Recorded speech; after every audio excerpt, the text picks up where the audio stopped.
Hello everyone and welcome to episode 2 of Three Men and a Football. Can you believe we made it to episode 2? It's staggering, mate. Absolutely staggering. The fans that have called in have been, zero. Well, I mean, the stats are in. We've had more than 330 views within a couple of days of episode 1. Yeah, 329 with me and then my mate from Kirby. And Thomas has started getting sponsorships and all sorts, hasn't he? Well, yeah. Sam Mail's coming in. Gel. I really like these. That's free sponsorship for Sol. With those can we just say, as a disclaimer... perfect summer drink. I'm just going to say, the perfect summer drink. Yeah, as a disclaimer, there are lots of beverages you can have. Sol doesn't have to be the only one. Yeah, and just a public warning, the corona did not cause coronavirus. Yeah, so, we've got it out there. Yeah. But has anyone drank any since the virus? I don't drink. So you're a no. I had some in my fridge. Anyway, let's get back to football. So I thought to kick off by, we've had some good feedback about episode 1 and we've had 330 odd views. We just put it up on YouTube. We're going to get this out on the podcast apps this week. But we had some feedback and I thought I'd read some of it out. Oh, great. So now, can I just say, Si, we've not heard this, have we, Thomas? No. Well, but that's good. I've got a couple of fan letters, but I can't tell you what was in them. Well, let's see what these fan letters say. Eh? So the first one is from Steve from Lanarkshire, right? Steve says, great listening to the podcast and the well-rounded views of the lads. Well, Simon and Darren anyway. Has Thomas ever watched a game where Liverpool are not playing? No, is the answer to that. Yeah. I mean, he's a smart fella. Yeah, he's got onto your game immediately. All right. Yeah, like it. Number two is from Billy from Old Swan. Not Billy Birch. And he said, podcast is great, but have any of you ever won the Echo Cup? Show us your medals. I don't believe you got Billy Birch in within the first 3 minutes of the podcast. The last one is probably the best. So this one reads, great podcast, lads. Darren was a decent player, but I heard his brother was much better. And it was from Paul from Highton. Yeah, here we get a very strongly worded email. Yeah. So for those who don't know, Darren's brother is named Paul and was a decent footballer. And he lives in Highton, funnily enough. Funny enough, yeah. And he was much better than me. All right, so let's get to this week's topic. Tom, do you want to introduce it? Yeah, so this week I think we are going to do the greatest team of our lifetime. We're going to discuss several different teams, why we thought they were so good, and then hopefully come to a conclusion on which is the best team we've seen in our lifetime. Yeah, that's not going to happen. Well, if they play in red, it will. So you got like Liverpool 82, 83, 84, 85, 86, 87, right the way through? Well, there might be 76, 77. Oh, well, but, hang on, you weren't born? Yeah, but you were, so I was able to squeeze them in. Oh, I see. We changed the parameters of this. Yeah. So in our lifetime, it wasn't in personally mine. No, I've done a little bit of research, and I've got a couple of teams that I really enjoyed over the years. Enjoyed watching them play. They were just outstanding. So you can't dismiss them. Kick us off. Who are we going for, Tom? Well, I'm going to go for Barcelona, the 08-09 team. And it was Pep Guardiola's first, he come into Barcelona, his first year in Barcelona. They sold Deco and Ronaldinho that year. Yeah. And they promoted from the youth team a number of players. And then obviously they had Messi and some do you remember who they brought in? Yeah. Go on. They bought PK from Man United. Yeah. From the reserves. Was he already there then when United then came back? Yeah, earlier on in his career, wasn't he? Yeah. Yeah, he was at Barca. Man United pinched him. They did. Yeah. We've got some kind of employment rule where there's a Fabregas, isn't it, where it's like European clubs can't sign them till they're 18. But in the UK, they can. 16. Yeah. Yeah, and that's what happened, I think. He come back to them. Pedro got promoted. And I'm sure... There was a couple of classics in here. So, Yaya Toure. Yeah. Decent player, I'll give you that. Alves. Yeah, Danny Alves. Eto'o. Yes, and Henry. Thierry Henry. Henry late in his career. And if you remember, you looked at their forward line and it already looked unbelievable. And then you introduced Henry. Now, we know Thomas is a fan of Thierry Henry from a previous. Yeah, one of his favourite players. Yeah. Can't stand the man. So do you remember what they did that year as well, Tom? Well, I think that was the first year where we sort of seen a change in football and styles of football, where he was getting the centre halves to split. The fullbacks would push right on and become like extra attackers. And then you'd have like the likes of Iniesta and Xavi would just drop in, or Busquets. Busquets was the other one that got promoted from the.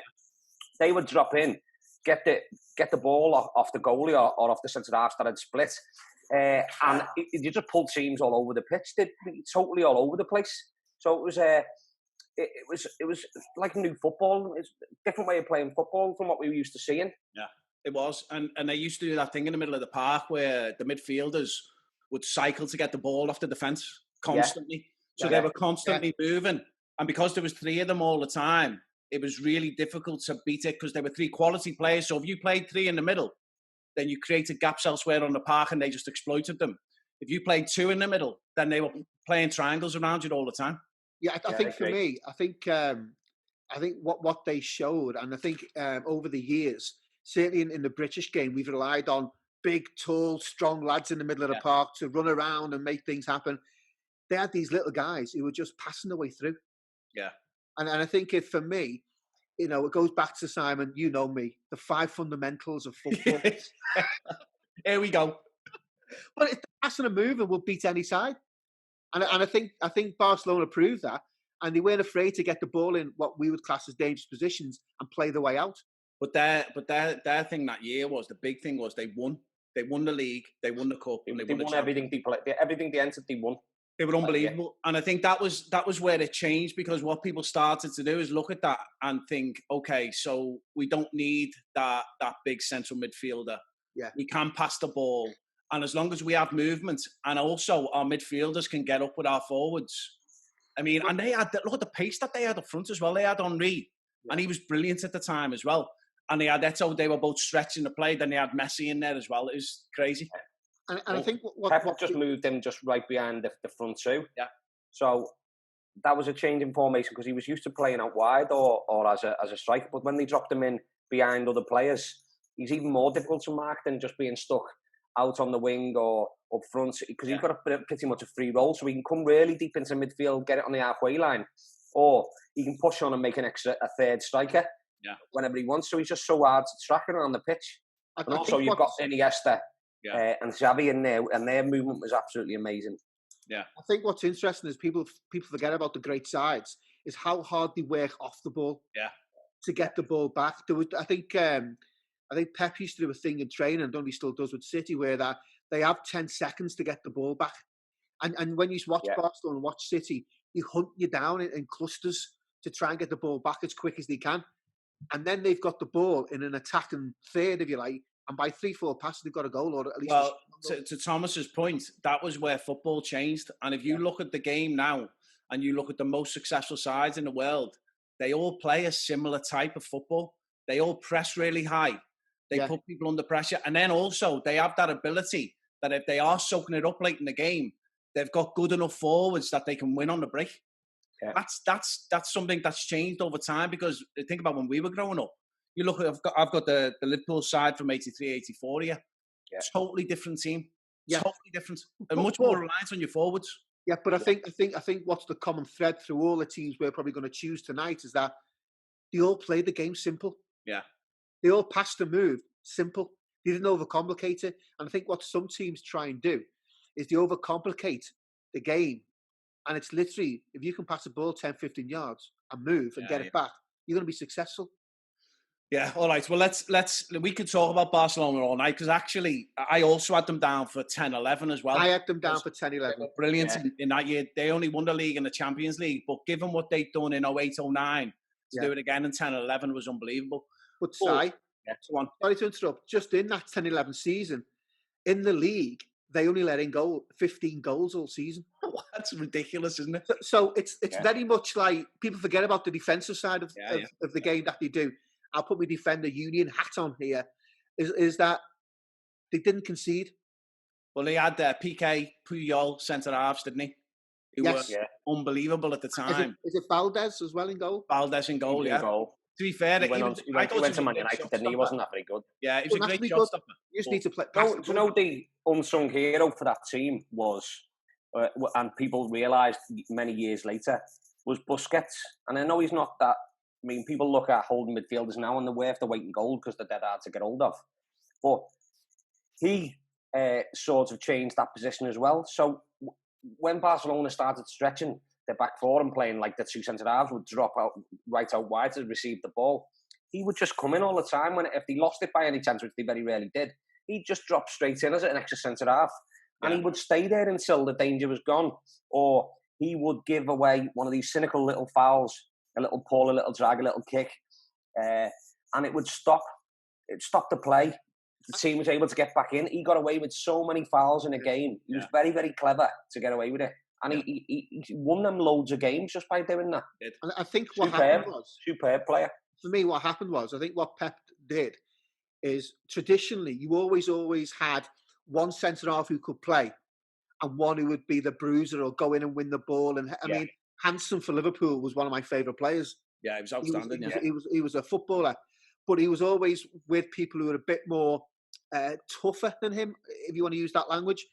And I think what Pep did at Barcelona, he brought two footballer centre-halves in. Yeah. And that allowed them to play with high fullbacks. I don't know, Piqué could leave his foot in. Yeah, what I'm saying is he could play football. Yeah. He could play football. Puyol was tough. Yeah, but he could play football. If you've got crazy hair like that, you've got to be a good player. We'll look down any further. Look how long that is. All right, so we are going to move on to another team. So we talked about Thierry Henry before. We know you love him, Thomas. He's one of your favourite players. But we can't mention Thierry Henry without talking about the Invincibles of 03-04. Yeah, definitely. And that is, in the Premier League, has got to be one of the best teams we've seen, one of the top 3, top 4 teams, because they were outstanding in that year. They won 26. They only lost. They didn't lose a game. They only drew games and won games, and they won the league. The only thing is that they didn't win a cup, which is really odd because they were a brilliant team. Think about the players they had: Lehmann, Cole, Vieira, Keown, Pires, Lundberg, Reyes, Bergkamp, Lauren, Henry, Parler, Campbell, Kanu, Torre. Do you know what, Si? What I quite enjoyed there is, if you weren't on video, you wouldn't know you're reading off something. No, well, that's podcasting does. You've just torn down the fourth wall. Do you know what's interesting, Si? On that, though, they also had Van Persie Fabregas in the squad who didn't play. Yeah. I can't believe Fabregas didn't play in that year as well. I played a couple of games, but certainly wasn't a feature. No. But what they had, I think for me, is they had that solidness about them, and they had the confidence in each other's ability. And when you've got players like Bergkamp, who just for me was class. They won 26 games and drew 12. I mean, that is ridiculous. That's going back to like the old Zavs year. It is, yeah. That was so. They were outstanding. The thing I liked about them was they played football different. If you remember, they did play with a conventional 2 in midfield. Yeah. But what they did was they relied on their forwards. And if you remember the way Henry played, he loved the left-hand side and he would hug the left touchline. And then Bergkamp would put the defence under pressure constantly right throughout the game. And then Henry had just teared them to bits. Do you remember that game when he tore Carragher? Yes. Oh, yeah. Oh, brilliant. Yeah. My favourites. Yeah, but even like some... I hate him so much. You've got to get in. You hate Henry in every podcast now, just to make sure people are aware of it. No, well, I've got to make it clear, though. I just didn't like him. It's not a case of not seeing the quality and appreciating how good he really was, because I do appreciate it. And if he had played for Liverpool, he'd be the best player in the world, in my eyes. But he didn't. And I really didn't like him for that. What I didn't like was, I hated his arrogance, his absolute standing there and crossing his arms and like, look at me, I'm great. And Like Cantona. It pissed me off. Yeah. Another one I dislike. Like two of the best players to ever grace the Premier League. And you date them. So while we're talking about other players, Daz, who have you got on your list? What teams? I've got a couple of teams, but I want to talk, for me, a team that you would argue never, apart from maybe one, didn't have what I would call world-class players. But as a team, it just worked. And it was the Everton 84-85 team. I think you had Southall, Ratcliffe, Stephen, Sheedy, Sharp, you had Reed and Bracewell in the middle. And if you look at individuals, you'd probably say Southall was the only possibly world-class player. Yeah. The rest were just good, solid club players. But they won. I think did they win the European or UEFA or something in that year? Was 83, I think, was it, Everton, 84-85, they won the Premier League and the Champions League. Yeah. Or the, what do you call it? The European Cup. The UEFA Cup they won. UEFA or the Cup Winners' Cup at that time? Yeah, that was it. Yeah, Cup Winners' Cup. But I just think if you talk how good are we at remembering what Everton did? Yeah, it was phenomenal. Let's bring on Colin Butterworth. Yeah. But I think for me is when you talk about, we've mentioned two teams already. I had world-class players, absolute world-class players, and that Everton side you would probably argue didn't, but was such a good side. Yeah. And in the time in the city, you had Liverpool and Everton going for every major honour in Europe. Yeah. And for me, I think that team there, although you mightn't say it was one of the best teams, I certainly think it needs a mention for how good a team can be. Well, I mean, you think about what happened with Heysel and us getting banned from Europe and what that did to that Everton team as well. Because at the time they were unbelievable. Everton were at the best they've ever been, certainly in our lifetime. Yeah, and that, I think that stopped them becoming the team that they could have become, because then you're not featured in Europe, you're not getting as much money, you're not getting as much publicity. That definitely stunted their growth, I think. And I think when you look at players like Sheedy, for example, who doesn't always get the recognition for having a wand of a left foot. Yeah. Trevor Steven, who... I loved him. Trevor Steven would just race the game. But I like Sharpie. I thought he was... Oh, Graham Sharp. Yeah, Graham Sharp. They played a simple game. Great goal scorer. Yeah. They played a simple game and it was effective. Do you remember them? Do you remember Sharp and Rush playing in the Merseyside teams against the Manx? No, when was that? I can't remember that. So they played a Merseyside game against Man United, Man City combined team, and Sharp and Rush played up front for part of the game. Not a bad forward line, is it? I mean, you're not beating that, are you? No, you're not. I remember rightly, there was loads of goals in the game as well.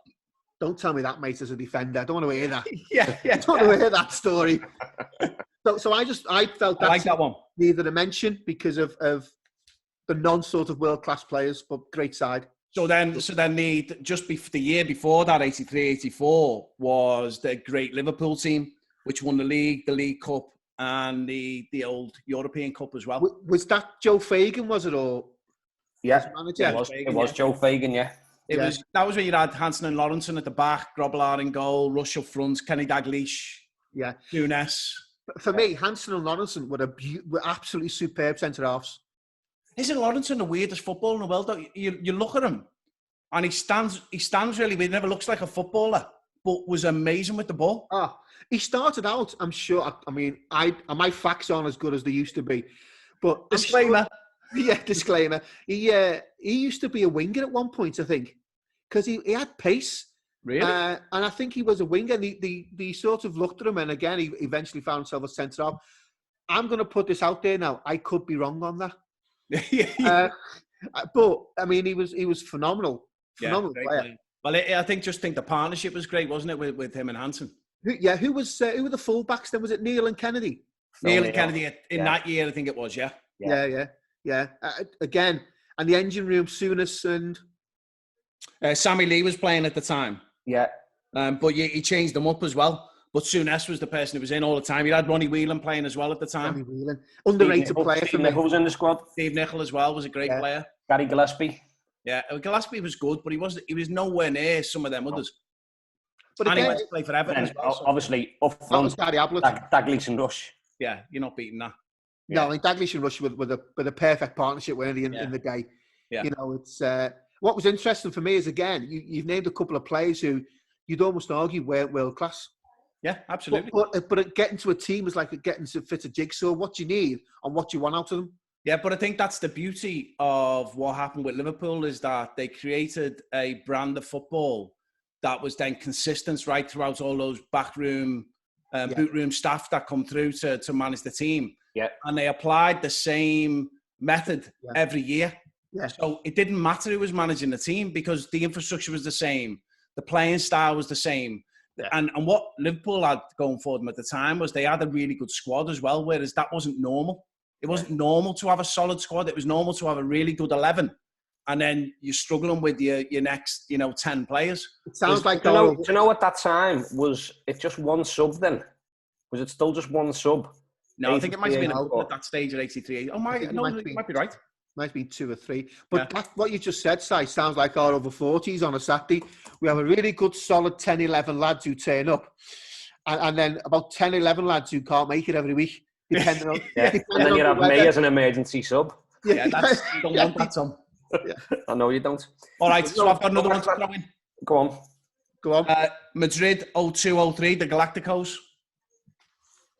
Ooh. I mean, so in terms of ability for individuals, this team was right up there. So you had Zidane, Ronaldo, Beckham, Owen, Carlos. Who else was there? McManaman, Morientes, Makelele. So we talked before about Barcelona with Busquets holding the midfield. That was where Makelele made his name. Yeah. Raul as well was there. I mean, that team was just ridiculous. And the other thing was it got better over time as well. They brought in some extra players in that year. Yeah. And then for about 4 or 5 years, they were just brilliant. Yeah, it's funny because you mentioned McManaman and you almost would wonder where would he fit into that side. But he went in and was very successful. Did he score the winner in the European Cup final? Twice. Twice. You know, it's again... He was a massively underrated player. Yeah. When I was growing up, he was always my favourite player. He was a match winner. He had the engine. He could just run and run and run. He was quality on the ball. He'd always pull a goal out for you. I remember him scoring a goal in the league, or 2 goals in the League Cup final against Sunderland. Yeah. He really struggled that day and he won us the game. So he's just a quality player. And then to go to Madrid, I was heartbroken when he left on a free. And I think he was the first big player in world football to go where we would have got a huge fee for him if we'd have sold him. Yeah, and then Owen was not long after, wasn't he? Yeah. Yes, of course. Yeah, and I mean, again, Owen did well there as well. He was there for a year, wasn't he? In fact, I listened to a podcast with him a couple of days ago, and he was talking about the fact that he wanted to come back to Liverpool, and Carragher was trying to get him back in, but in the end, it didn't work out. Yeah. Where did he go to? Did he go to Newcastle? Yeah, Newcastle. James Jonas signed him, didn't he? Yeah. Oh, did he? Yeah. Apparently, Carragher was pulling for him, was trying to get him back in, but they were having none of it. It's funny, but you move on sometimes as a club. You do, yeah. So, with regards to that team, what did they win that year? They won the league and the Champions League. See, that's some going, isn't it? I've got one for us, which just trumps that slightly. I hate to say it. But our friends from down the road, the Man United of 98, 99. Yeah, yes. Brilliant. Yes, definitely. I think our first treble, the original or the proper treble with the FA Cup. I know we'd done it in 83, 84. But what a team that was. And I was going every game and I hated when they'd come to town because they always had the hoodoo over us. They were just pure quality. They were brilliant. The way they played the game as well. I hate to say it, but they played it in the right way. They just went for it. Every team they played, they went for the throats. Yeah. They played with speed, pace, they'd get it down the wing, they'd whip the ball in every chance they had. They had great strikers attacking from all different angles. They were an absolute quality team. Well, funny, Thomas, were on fire, weren't they? Yeah, they were. But you look at their midfield at the time. Yeah. It was Beckham, Scholes, Keane and Giggs. Yeah. Now... And Nicky Butters a backup. Yeah.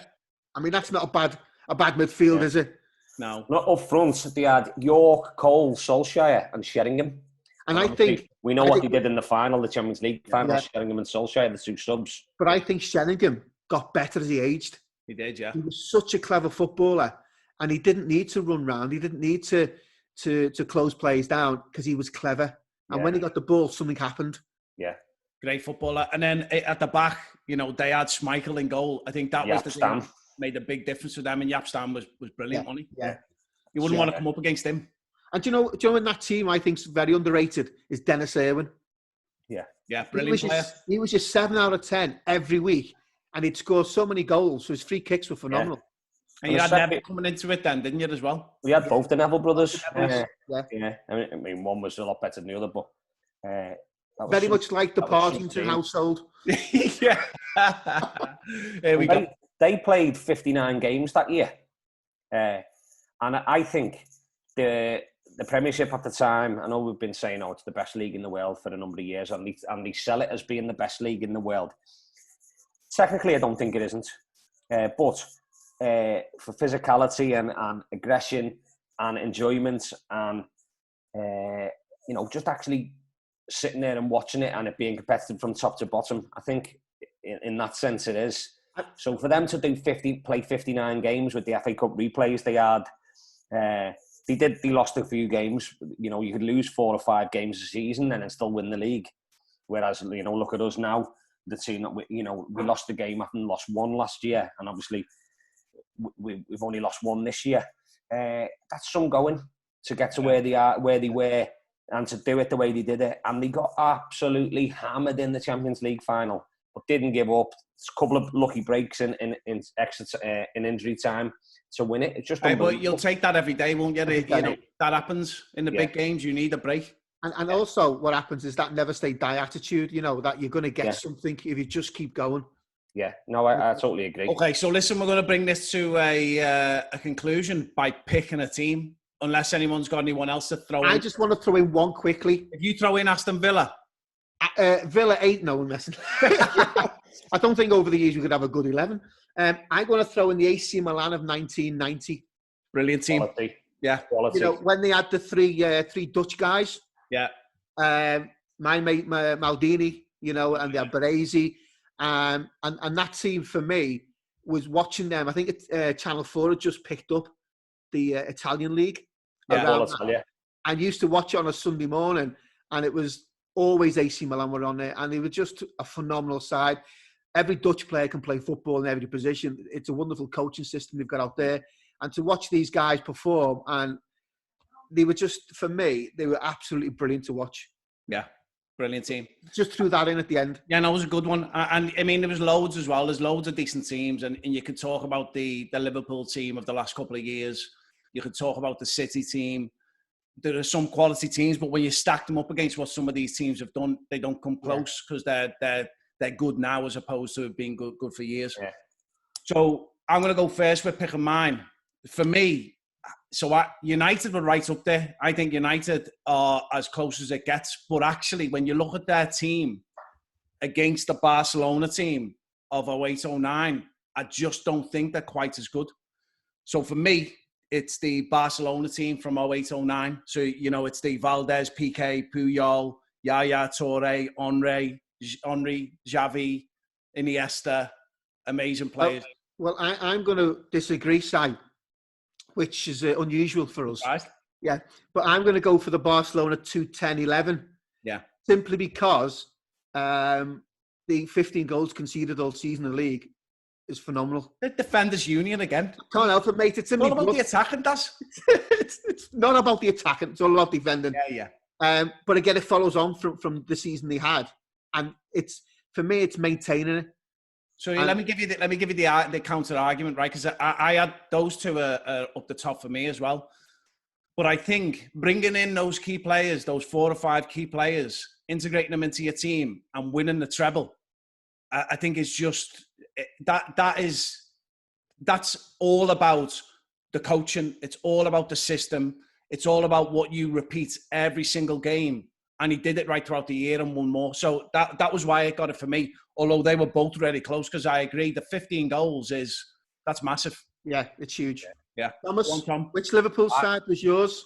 To be honest, I I didn't throw in the current Liverpool team or the current City team just on what Simon said. I don't believe they've done enough and won enough to go down yet as being one of the all-time great sides. But certainly the way City and Liverpool are playing these last couple of years, I think they'd give any team that we've just discussed a game, and they'd probably beat quite a few of them.